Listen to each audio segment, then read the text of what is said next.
Power does not disappear overnight. It rots slowly, quietly, and most of the time invisibly. The Roman Empire did not collapse because it was conquered by outsiders. It collapsed because those inside it learned how to exploit power without restraint.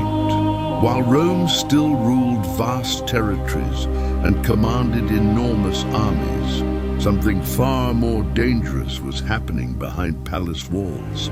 Politics became survival, authority became personal, and ambition, once a tool of the state, became its greatest enemy. This is not the story of barbarians at the gates.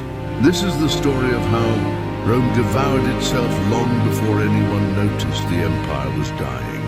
In its early centuries, Roman political power was deeply institutional. Authority was distributed, constrained by tradition, law, and expectation. Offices were temporary. Responsibility was shared. Even emperors were, in theory, servants of the state. But as the empire expanded, power slowly lost its limits.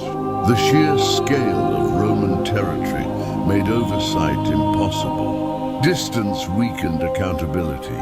And over time, holding office stopped being a duty. It became an opportunity. Power was no longer something you exercised briefly before returning to private life. It was something you held on to at all costs, because losing it often meant death. Roman politics became a battlefield long before Rome itself fell. Ambitious men no longer competed to serve the empire. They competed to control it.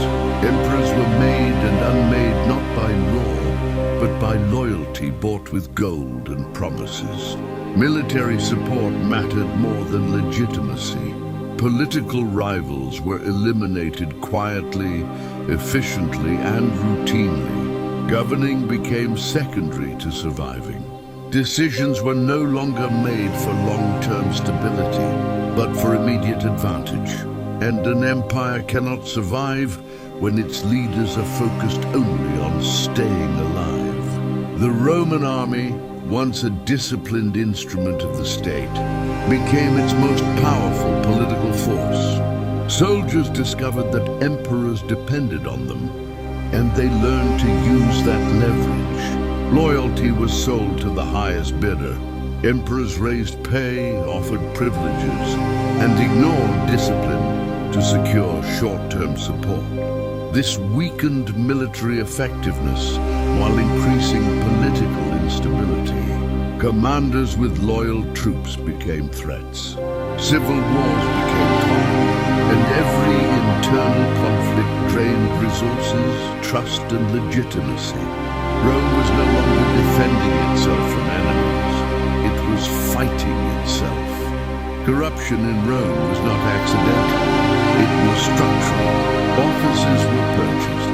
Justice was negotiated. Taxes disappeared before reaching the treasury. Public funds served private interests. And because corruption benefited those in power, it was rarely punished. Over time, corruption stopped being seen as immoral. It became normal. Citizens adapted. Officials expected bribes. Institutions decayed quietly. And when corruption becomes routine, reform becomes dangerous. Those who benefited from the system had no incentive to change it, and those harmed by it lacked the power to resist. Political corruption had consequences far beyond palace intrigue. To fund constant military payouts and internal conflicts, emperors increased taxes and debased the currency. Inflation followed, trade slowed, wealth concentrated in fewer hands. Ordinary Romans struggled to survive. Economic pressure weakened loyalty to the state and encouraged localism. People trusted their communities more than the empire. And when an empire can no longer provide stability or prosperity, It loses the consent of those it governs, even if it still possesses armies and borders. From the outside, Rome still appeared powerful. Emperors ruled, laws were issued, armies marched. But authority was increasingly hollow. Orders were ignored. Provinces acted independently. Officials cared more about personal security than imperial unity. The machinery of empire continued to operate, but without coordination or purpose. Rome had not stopped functioning. It had stopped governing, and that distinction would prove fatal. Rome was not blind to its problems.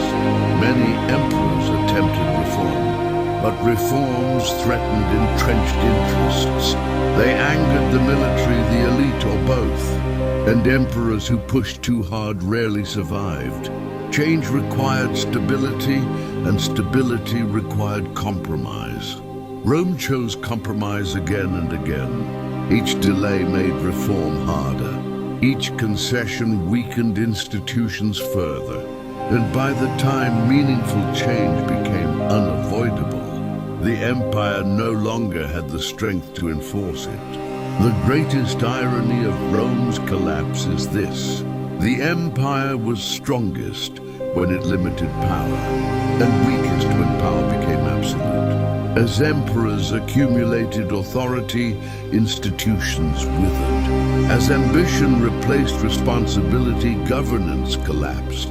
Rome was not destroyed by external enemies. Those enemies merely exploited weaknesses that already existed.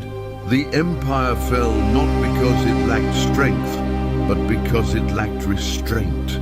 Rome's story is not unique. It is a warning. Empires rarely fall from the outside first. They erode internally, consumed by ambition, corruption, and short-term survival. Rome did not collapse because it was attacked. It was attacked because it had already hollowed itself out. And by the time the empire recognized the cost of unchecked power, it was already too late.